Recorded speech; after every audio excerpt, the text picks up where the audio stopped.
Bonjour. Alors aujourd'hui, j'avais envie de vous parler de l'hypnose, comment se déroule une séance d'hypnose. Beaucoup de personnes sont justement un petit peu réticentes à cela parce qu'elles ont peur, voilà, de ne pas se réveiller, elles ont peur d'agir comme un chien, comme un chat, de faire ce qu'on leur demande de faire sans qu'elles en aient forcément envie.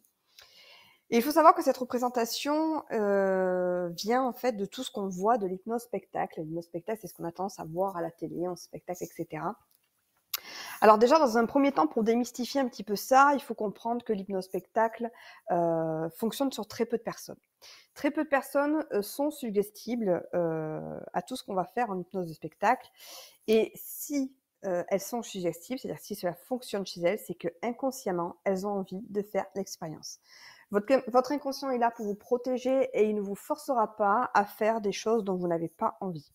Voilà, ça c'est vraiment une chose à faire. Ensuite, ce qui est intéressant avec l'hypnose spectacle, c'est juste en fait voilà d'avoir certaines techniques rapides d'induction qui permettent de vous mettre en transe rapidement, mais ça ne fonctionne pas chez tout le monde. Il y a des tests de susceptibilité qui se font avant. Donc il n'y a aucun souci, d'autant plus que l'hypnose spectacle est une hypnose assez directive qui est complètement contraire à l'hypnose que je pratique, l'hypnose thérapeutique, où là je vais avoir en tant que thérapeute une position basse et où vous allez être plutôt dans une position centrale et c'est moi qui m'adapte à vous, à vos besoins et à ce que vous avez envie. Alors pour comprendre l'hypnose, on va d'abord parler de conscient et d'inconscient.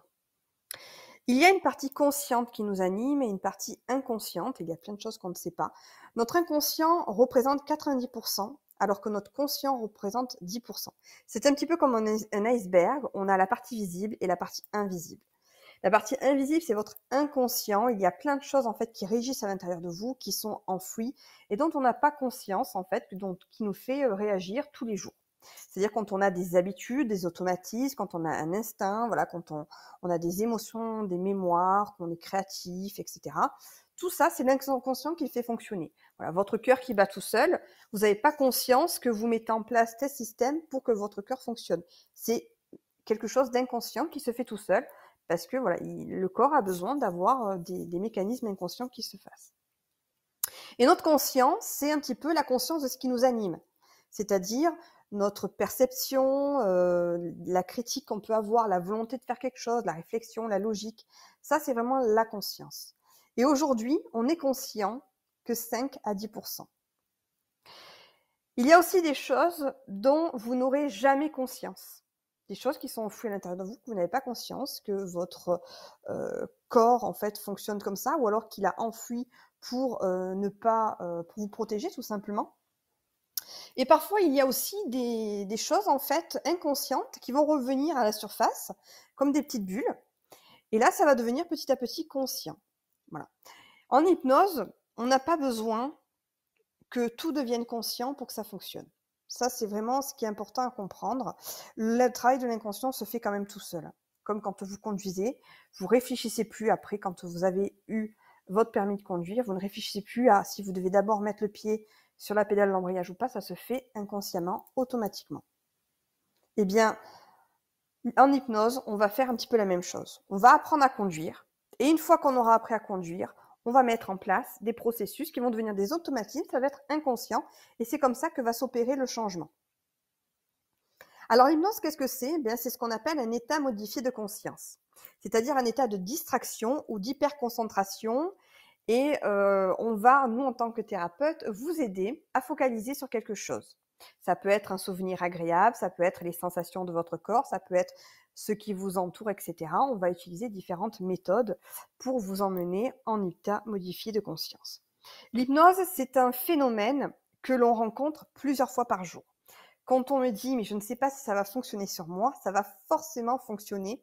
Parce que l'hypnose, on le rencontre lorsqu'on regarde la télé, lorsqu'on lit un livre, lorsqu'on conduit, lorsqu'on marche dans la rue. Il y a forcément un moment donné où vous n'êtes plus là, vous êtes plus absent, vous êtes absent. Vous êtes peut-être absorbé par le film, vous n'entendez plus qu'on vous parle autour. Vous ressentez les émotions, vous ressentez ce qui se passe dans le livre, vous vous projetez, ou alors vous conduisez, puis vous vous rendez compte qu'au bout d'un moment, le trajet est passé, vous l'avez pas vu passer. Voilà. Ou alors vous êtes dans les nuages où on vous dit, bah, lui, il est parti, il est plus là, il est dans les nuages. Et bien, c'est ça l'hypnose. Voilà. C'est ne plus être forcément conscient comme on est actuellement. Quand vous regardez à côté, vous êtes en état modifié de conscience. Alors, moi, l'hypnose que je pratique, c'est l'hypnose ericksonienne, qui est issue des travaux de Milton Erickson, qui est un psychiatre américain. Et en fait, comme je vous l'expliquais tout à l'heure par rapport à l'hypnose de spectacle, alors vous avez différents types d'hypnose. Après, vous avez l'hypnose classique, etc. Moi, je pratique l'hypnose ericksonienne. En fait, elle a pour but de mettre la personne au centre. Voilà. Le thérapeute va vraiment chercher à remonter à l'origine de l'intention positive du comportement qu'on a mis en place. On va travailler sur l'estime de soi, opérer des recadrages et vraiment, on va vous mettre au centre de la thérapie. On va essayer de comprendre pourquoi vous fonctionnez comme ça.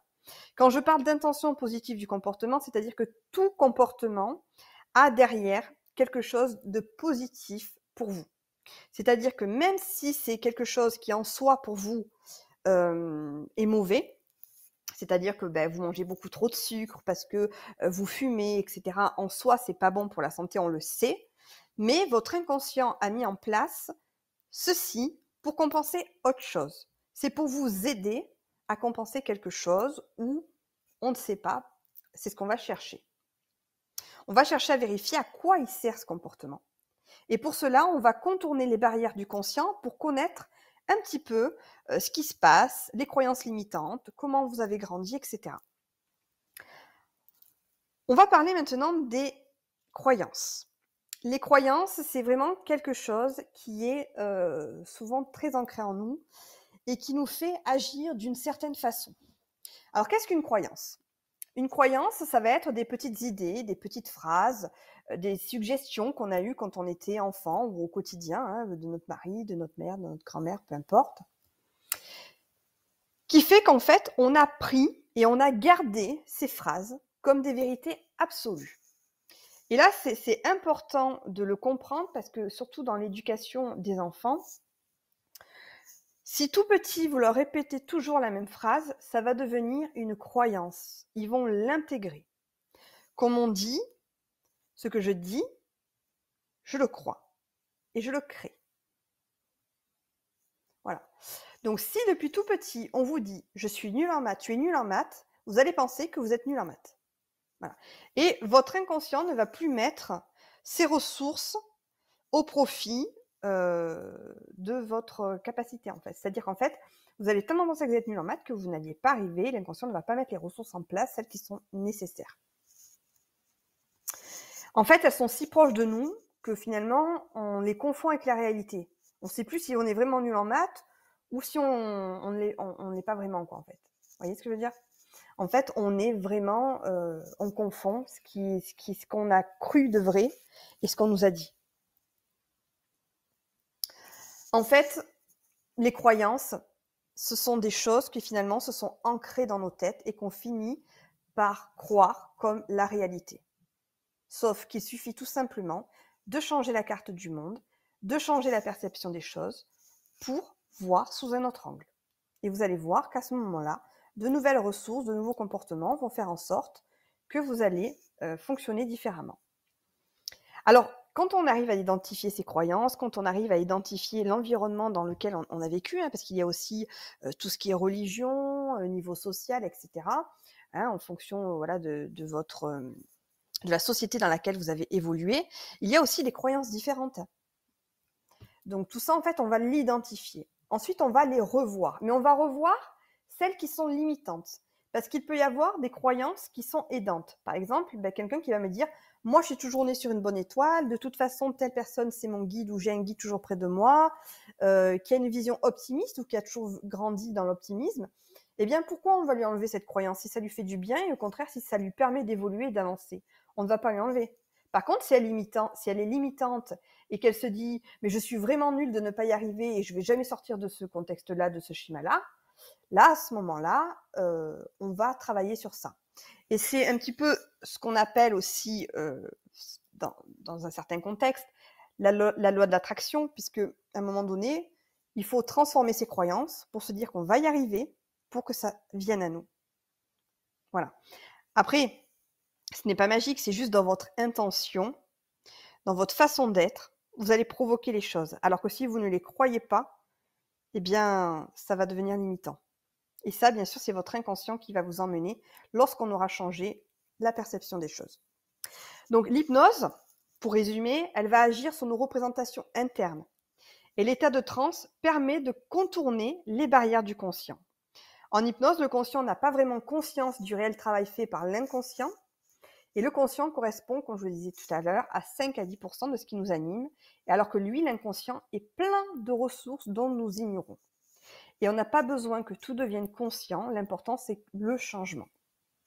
En hypnose, il y a donc une dissociation à faire entre l'inconscient et le conscient pour éviter que ce conscient qui est réflexion, qui est plein de croyances, qui reflète notre mode de vie dont on a toujours, dans lequel on a grandi, qui est là pour nous limiter, on veut le contourner pour aller chercher les ressources de notre inconscient et qu'on n'ait pas de barrières qui se mettent. Alors, comment se déroule une séance d'hypnose? Eh bien, on va commencer par une anamnèse. L'anamnèse, c'est un questionnement, c'est-à-dire que moi, je vais vous poser des questions sur votre vie, vos parents, le contexte social, le contexte amoureux s'il y en a un, comment vous vivez, voilà, quels sont en fait, pour apprendre à vous connaître tout simplement, et votre problématique. Et on va ensuite définir ensemble un objectif. Alors, ce qu'il faut comprendre, c'est que l'objectif de départ n'est pas forcément l'objectif final. Souvent, on vient en se disant, voilà, moi, je veux régler tel problème. Parce qu'on n'est pas conscient que derrière, il y a autre chose qui se cache. Et souvent, au fil des séances, on se rend compte que la problématique n'était pas celle qu'on pensait consciente, justement, mais qu'inconsciemment, il y avait bien autre chose derrière qui se cachait. On pense souvent qu'on a une problématique et en fait, on n'est pas conscient de ce qui se passe à l'intérieur de nous. On est formaté, je dirais, par des choses dont on n'est pas conscient. Et donc ça, c'est le travail du thérapeute. Et ça, c'est vraiment le thérapeute qui va vous aider un petit peu à comprendre tout ce qui se passe et à déloger tout ça.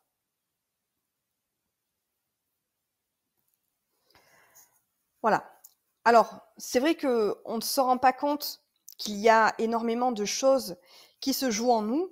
On pense connaître son problème et finalement, en fait, il y a plein de choses inconscientes qui se passent parce qu'on cherche à répondre à des besoins psychologiques qui sont l'amour, l'attention, la considération, le respect et la liberté. Et ça, c'est vraiment important de le comprendre parce qu'il y a plein de choses qui jouent en nous. Il y a notre relation familiale, il y a les amis, la ville dans laquelle on vit, les continents, le pays, la religion, l'école, etc. Et ensuite, en fait, tout ça va fonder en nous des comportements qui vont être différents d'une personne à l'autre. Ensuite, on va passer à la phase de l'induction. Alors l'induction, c'est vraiment ce qui va nous permettre d'entrer en hypnose. Donc pour ça, en fait, je vais vous faire évoquer un souvenir agréable, je vais vous aider à avoir focalisé sur des descriptions sensorielles, je vais vous faire focaliser sur vos sensations, je vais un petit peu ratifier ce qui se passe autour, et je vais incorporer une dissociation entre l'inconscient et le conscient. Et ensuite, je vais vous faire entrer dans ce qu'on appelle un état de transe. Pour évaluer votre transe, je peux l'évaluer par des phénomènes hypnotiques. Je peux demander à votre inconscient de me faire des signes. Et je peux dialoguer également avec lui par différentes techniques. Donc, je peux mettre en place des signes idéomoteurs et je vais approfondir cet état de transe pour entrer de plus en plus à l'intérieur de vous avec l'inconscient. Lorsque la transe est atteinte, ça c'est moi qui l'évalue en fonction de votre état, on le verra tout à l'heure, je vais mettre en place ce qu'on appelle un protocole. Et cette étape du protocole, avec l'étape de l'anamnèse, ce sont les plus importantes. Pourquoi? Parce que déjà déterminer un bon objectif va permettre de faire le bon travail, le travail nécessaire pour vous.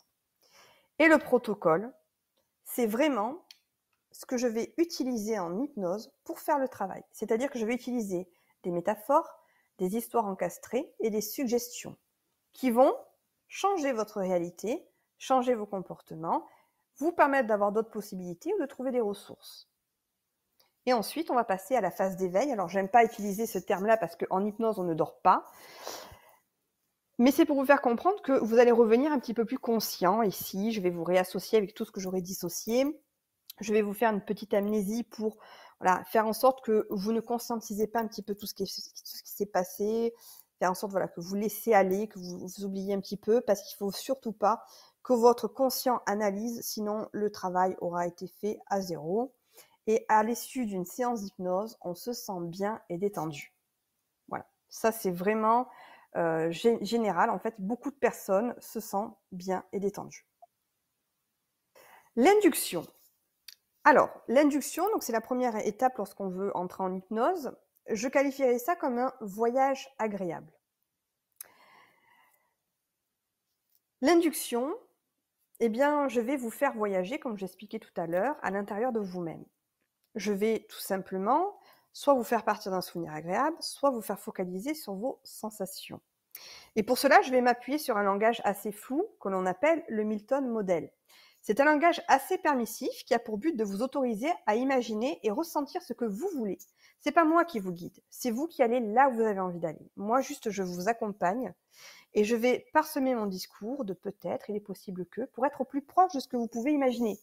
Parce que si je vous dis, vous allez sentir les gouttes sur votre peau et que vous êtes dans un paysage lumineux avec du soleil, ça va vous perturber.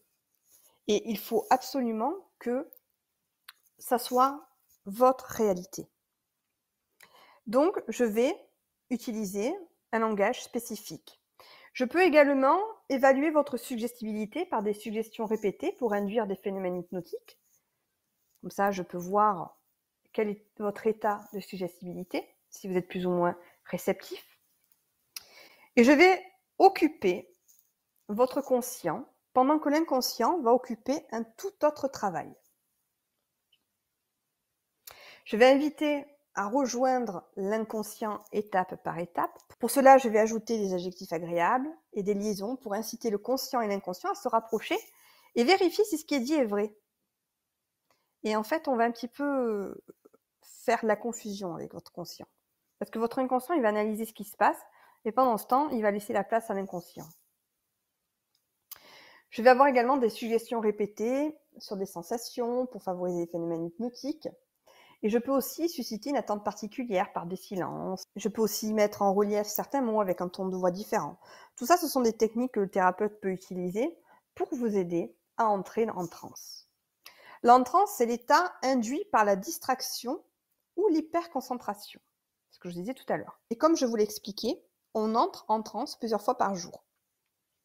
Il peut y avoir un état d'absorption devant la télé, dans un livre, une distorsion du temps, un trajet qu'on ne voit pas passer parce qu'on est concentré sur ses pensées intérieures. En voiture, on oublie le monde intérieur, etc. Et en fait, il faut savoir que l'état de transe se produit toutes les 90 minutes.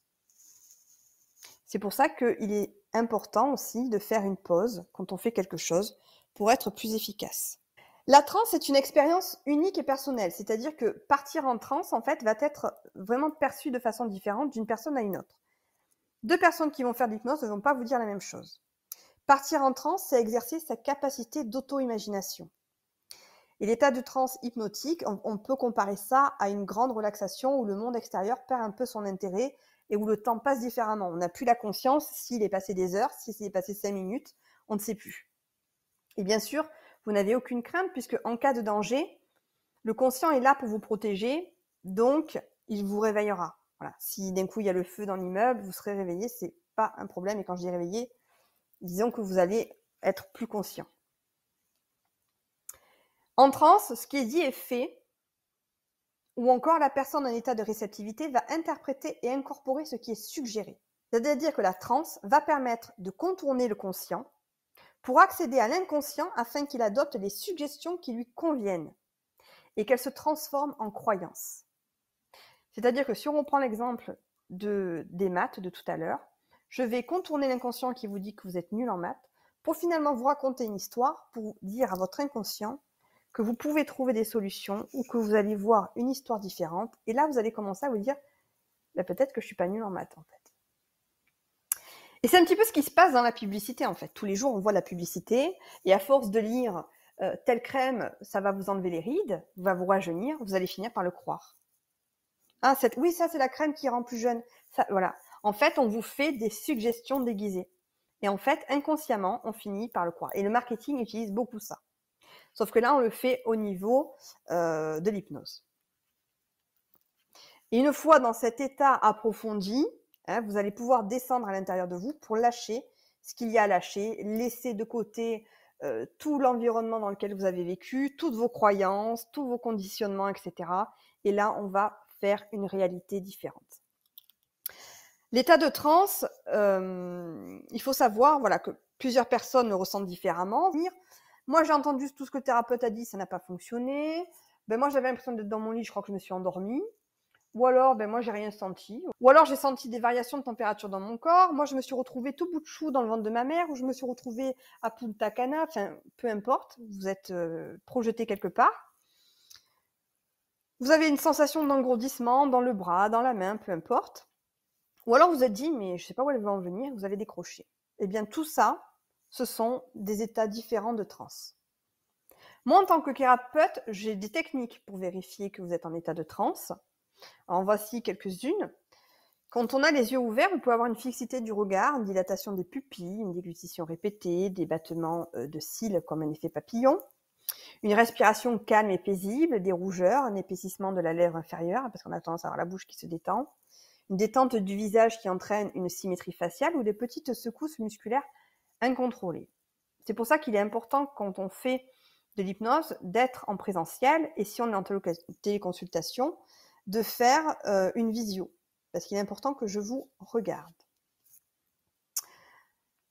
Ensuite, je vais, à l'issue de l'état de transe, faire mon protocole. Et c'est là qu'en tant que thérapeute, je deviens un conteur d'histoire. Je vais vous suggérer des choses. Et je vais dialoguer avec votre inconscient par différentes techniques ou utiliser des métaphores. Le langage métaphorique va vraiment permettre d'activer des ressources à un autre niveau plus puissant, plus créatif que le conscient.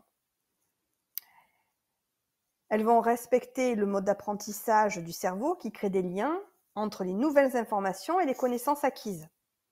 Et la suggestion va permettre de semer des idées pour élargir l'éventail des possibles, suggérer des solutions en évitant les résistances, notamment les croyances, contacter ou transférer de nouvelles ressources.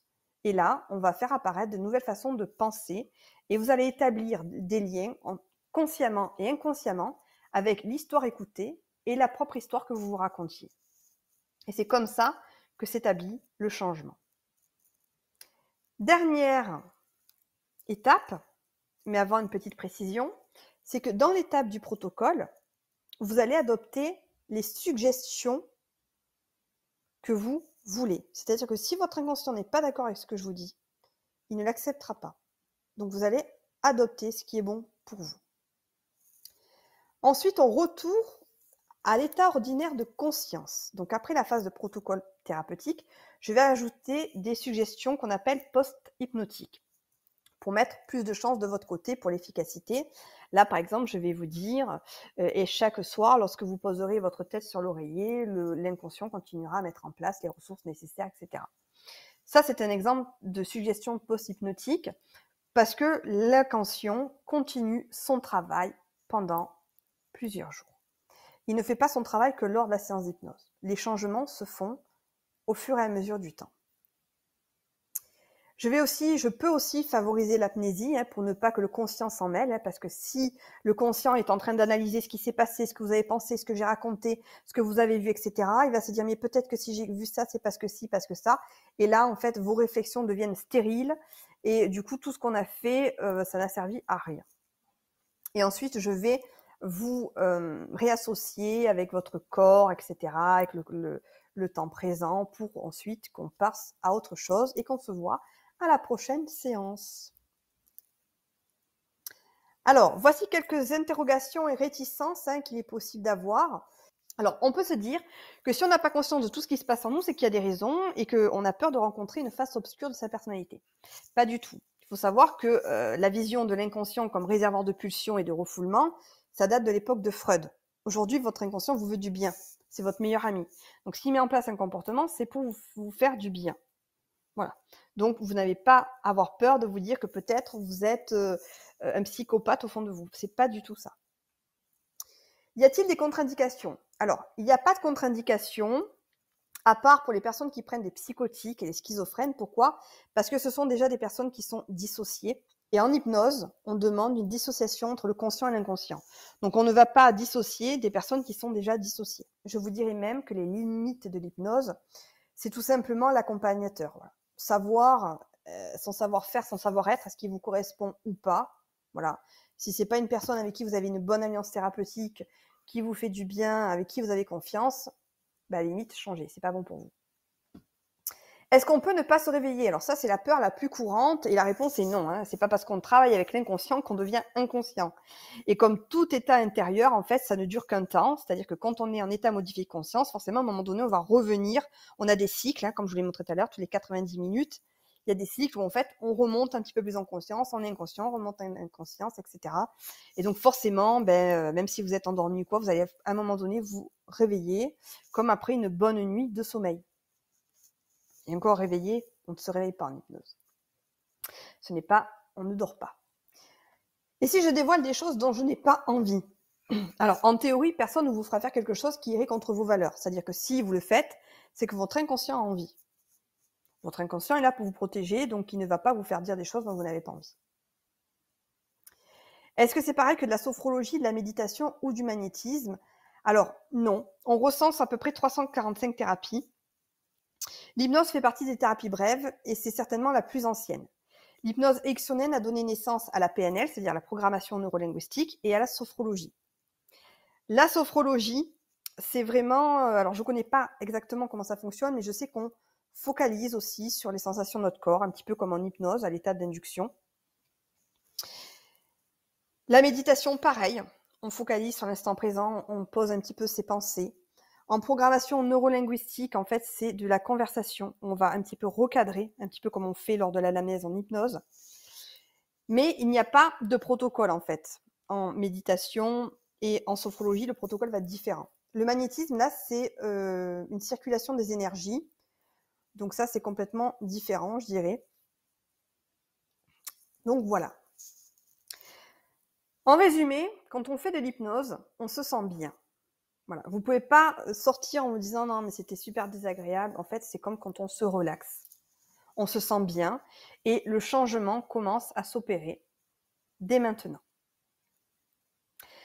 Alors, si vous avez des questions, n'hésitez pas à me contacter par message privé, par mail. Vous pouvez également me suivre sur mon Facebook, mon Instagram, ma chaîne YouTube et aussi prendre rendez-vous directement sur Facebook pour une téléconsultation en visio, c'est possible et c'est aussi très efficace. Pourquoi? Parce qu'en visio, je peux vous voir et en mettant les écouteurs dans les oreilles, vous allez vraiment vous couper encore plus de ce qui vous entoure et rentrer encore plus à l'intérieur de vous. Voilà, je vous fais de gros bisous et je vous dis à bientôt.